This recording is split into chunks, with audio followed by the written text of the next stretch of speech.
I think we can all agree that there's just too much hate in the world, right? Even surrounding the game of fantasy football. There is no shortage of over-emotional fantasy football bros just hiding behind fake names and pictures of other dudes trolling on the internet. But we have said for years, we don't hate the players, we hate the ADP. Now, unless it's Devin Funchess from a few years back, that may have been warranted. But today, we're going to be going through some of the most hated players in fantasy football and trying to figure out why the hate.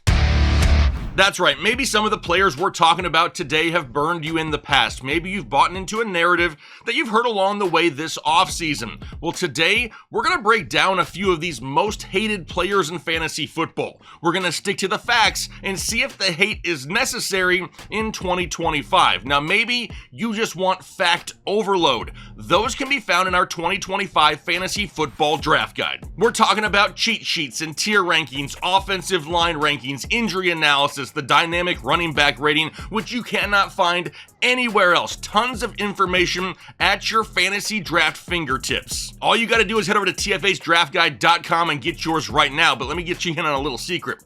You want one for free? Because Underdog is hooking people up here this offseason. All you need to do is head over to Underdog Fantasy or download the app. Create a new account using the referral code HEADLINERS when you do so. Once you make your minimum deposit and then enter a contest of your choice, maybe a best ball draft, a player pick'em, Underdog is going to cover the cost of your draft guide. They're also going to give you a free player pick'em and a first time deposit bonus. What is there not to like about? You're getting a lot of stuff for very little. Now there are links to everything down below in the comment section. Typically, if you go through Underdog, we'll get the report for them within 24 to 48 hours and I will send you out your draft guide for free. But let's go ahead and dive into some of the most hated players here in 2025. Now, how do I know these guys are hated? One is by where they're going in drafts. Secondly, I've gone through the comment sections of our videos over the last few months and these names just seem to pop up more frequently with players who are pissed off. Now, the first player I want to dive into is a quarterback,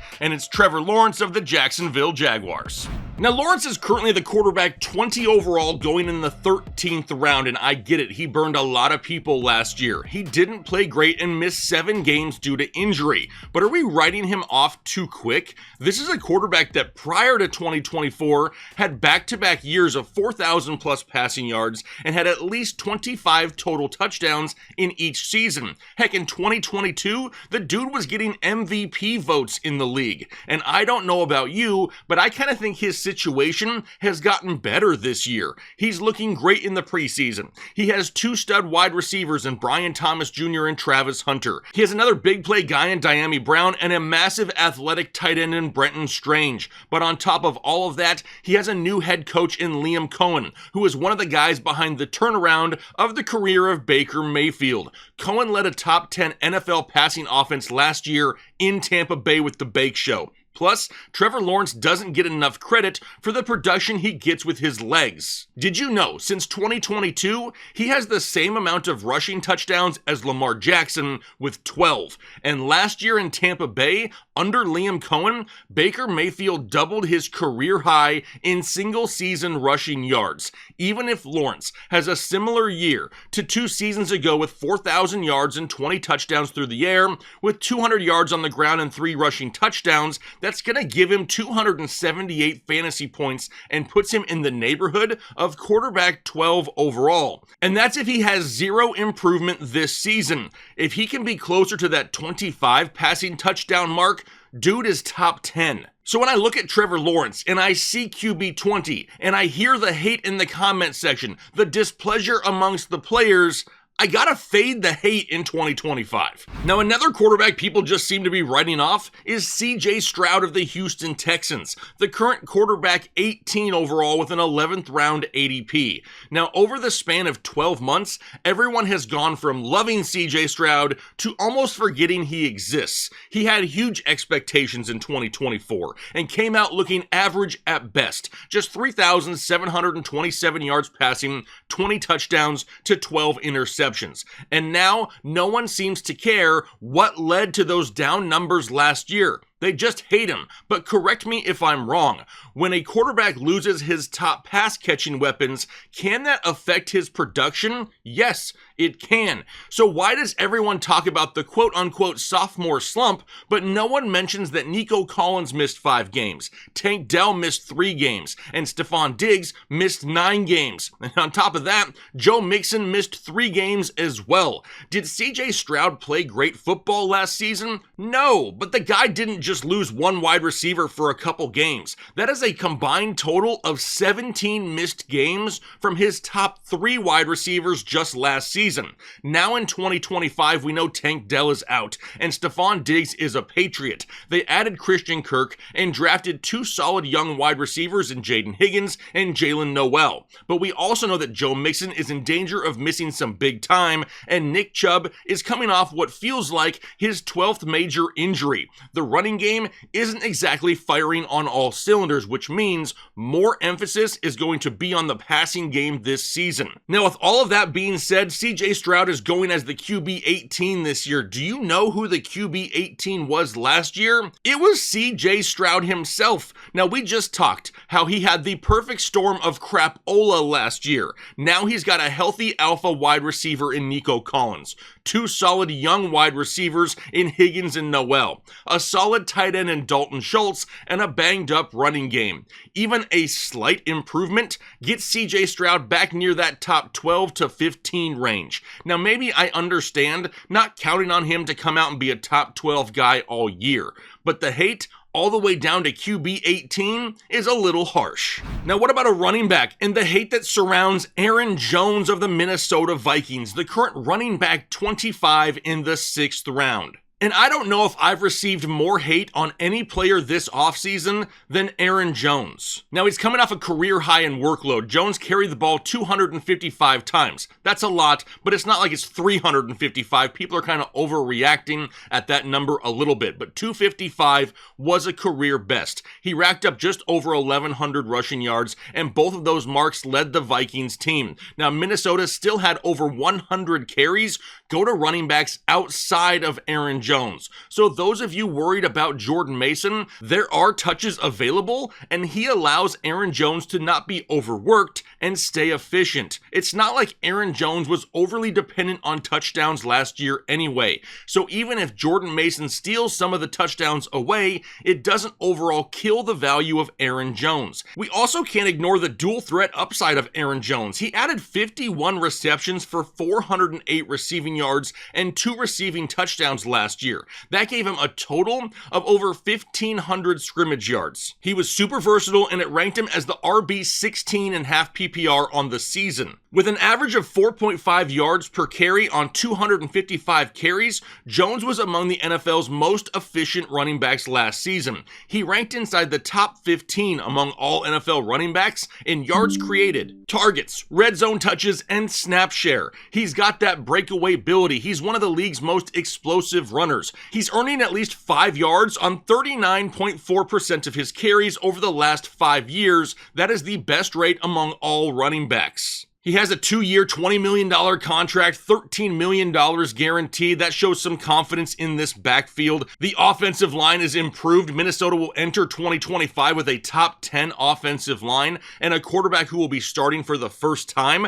That's going to force him to lean on the run game even more. But where I really look here are his past fantasy finishes. He has finished higher than RB 25, which is where he is currently going, in every single season he's played at least 13 games. I mean, if we want to be realistic about a projection for him this season, I'm looking at right around 225 carries. We'll buy into the fact that maybe his volume this year decreases slightly due to the addition of Jordan Mason, but that's still going to put him just over 1,000 yards rushing. For his career, he's averaging 4.9 yards per carry, but due to the increase in age, we'll drop it down to 4.7 just to appease the haters. We know he's going to be involved in the receiving game, so we'll pencil him in for 40 receptions. He's had at least 40 receptions in 5 of his last 6 seasons played. The only season he didn't is a season in which he only played 11 games, which is going to put him right around 300 1,100 yards receiving because he's been in the area of 7 yards per reception over the last few seasons and right around 7 total touchdowns. He's had a minimum of 7 touchdowns every season he's played 13 games as well. If he gets anywhere near that projection, it's going to be right around 198 half PPR points, which would make him a Verge top 15 running back on the season. The guy's going as the RB25. I understand that people love Jordan Mason because of what they saw him do in a very small sample size in San Francisco. But to look at Aaron Jones and just completely write him off at an RB25 discount, I'm fading that hate in 2025. Which takes us to a couple wide receivers. The first one is Tyreek Hill, currently the wide receiver 14 going in the 3rd round. Now, after last year, the Dolphins' weapons are cheaper than they have ever been, and I get it. We all saw what this team was like without Tua, and it's not exactly a safe bet to expect Tua to play all 17 games this season. But Tyreek Hill has been a top 8 fantasy wide receiver 6 of the last 8 seasons. The 2 years he didn't make that, one, he only played in 12 games. The other was last year when Tua went down for 6 games. That led to Tyreek Hill finishing as the wide receiver 21. Now, finishing at wide receiver 21 is not some massive difference from wide receiver 14 where he's going right now. I'm just not ready to say that Tyreek Hill is finished and just completely forget about him at a price like this. Will I draft Tyreek Hill earlier than the 3rd round? Absolutely not. But right now, that projected ADP and in drafts all over the place, he's still going in the 3rd round. But on top of all of that, wide receiver is the deepest position in fantasy, and you can still grab 2 safe core players in the first 2 rounds. You could go double RB and have Tyreek in the 3rd. You could split the difference and go with somebody like Malik Neighbors, Josh Jacobs, and then grab Tyreek Hill in the 3rd as your wide receiver 2. If I can do something like that, I'm all in, because I have told you all for years that I will take one risk every 4 rounds in my fantasy football draft. And at wide receiver 14, I wouldn't think twice about Tyreek Hill being that risk in 2025. Now, last year, Tyreek had 81 catches for 959 yards and 6 touchdowns with 53 yards rushing as well. If he could just add 150 yards and 1 touchdown, he returns draft value. It's not like 1,100 yards and 7 touchdowns is some big ask of Tyreek Hill. Now, if he can go any higher than that, it's just gravy at that point. Now, I do understand the hate somewhat, but more so, there is risk surrounding Tyreek Hill, and it's not just Tyreek Hill, it's the quarterback situation with Tua's injury history. But personally, if I start off my draft and I nail the first 2 rounds of it with players that I really want, Tyreek Hill is probably a risk that I take in 2025. Now, how about Zay Flowers? Everybody hates Zay Flowers all of a sudden, the current wide receiver 26 in the 5th round. And this is what happens when you fade down the stretch of a season. People write you off the following year. Because if you remember, through the first 9 weeks of 2024, Zay Flowers was the wide receiver 10 overall in fantasy and had outscored guys like Amon-Ra St. Brown, Malik Neighbors, Nico Collins, and Jackson Smith-Njigba. But then, from week 10 on, he was the wide receiver 48 and was outscored by guys like Kayshon Boutte, MVS, Nick Westbrook-Akine, and even his teammate Rashad Bateman. But now we get a discount at wide receiver 25 in 2025. Well, this offseason, Baltimore went out and added DeAndre Hopkins, but he isn't the same guy that he was a few years ago. The guy I'm more worried about this season is actually Rashad Bateman. And it's not like he's going to be some weekly 10-plus target guy, but we really saw Lamar look his way down the stretch and deeper down the field in 2024. Bateman ended up hauling in 9 touchdowns, and I'm sorry, but the big-time touchdown upside in this Baltimore offense lies with Derrick Henry, Mark Andrews, and Rashad Bateman. Zay Flowers isn't going to be a huge red zone threat. For him to score a lot of fantasy points, he's going to need to rack up a ton of targets and receptions. But therein lies the problem. Baltimore isn't really known for its passing volume. And with the added piece of DeAndre Hopkins, it's just another mouth to feed. Could Flowers make a small improvement this year? Sure, no doubt. I could definitely see 80 catches for just over 1,100 yards and 5 touchdowns. But that's That's 185 fantasy points and keeps him right there in that wide receiver 20 to 25 range. The guy just tries to be too shifty. Just get up the field, bro. More north and south, less side to side. The hate of wide receiver 25, honestly, probably the area he needs to be in this season. Which leaves me to the most hated player of the offseason, and honestly, it has to do with a lot of people just seeing the name and not listening. Because if you're anywhere near reasonable and look at the overall situation, there is too much hate around Kyle Pitts of the Atlanta Falcons, the current tight end 18 in the 12th round, because for the first time in his career, there is zero faith in him, which means there is zero risk in him. It also makes it fitting for the breakout to finally happen when nobody's on the bandwagon. But Michael Penix Jr. is entering his first full season as the starter. His arm strength and confidence are far better suited for Pitts' vertical game than what we saw with Kirk Cousins. We've already heard Michael Penix come out and say that he expects to see a lot of Kyle Pitts in 2025. Offensive coordinator Zach Robinson, he enters his second season, bringing continuity and clear game plans tailored to Pitts' strength. Now, during training camp, GM Terry Fontenot has highlighted Pitts' excellent shape, strong mentality, and proactive effort in camp. Head coach Raheem Morris has publicly stated nothing held Pitts back last season and nothing will in 2025, emphasizing that they trust him. It's a contract year for Kyle Pitts. He's playing on his fifth-year option. Pitts knows his last chance at a huge new deal in Atlanta depends on how he plays this season, so motivation needs to be high. How about an expanded role due to injury? With wide receiver Darnell Mooney sidelined this offseason, Pitts is going to see even more snaps in the slot. And you know how much we love our ball catchers in the slot. Now, despite statistical decline, Pitts still ranks top 10 among all tight ends since 2021 in targets, yards, and first down catches. But we also need to keep in mind that it doesn't take very much to be a top 10 to 12 fantasy tight end. Kyle Pitts is going as the tight end 18. The tight end 18 last year was Cole Kmet, and he scored less than 5 fantasy points in 11 games last year.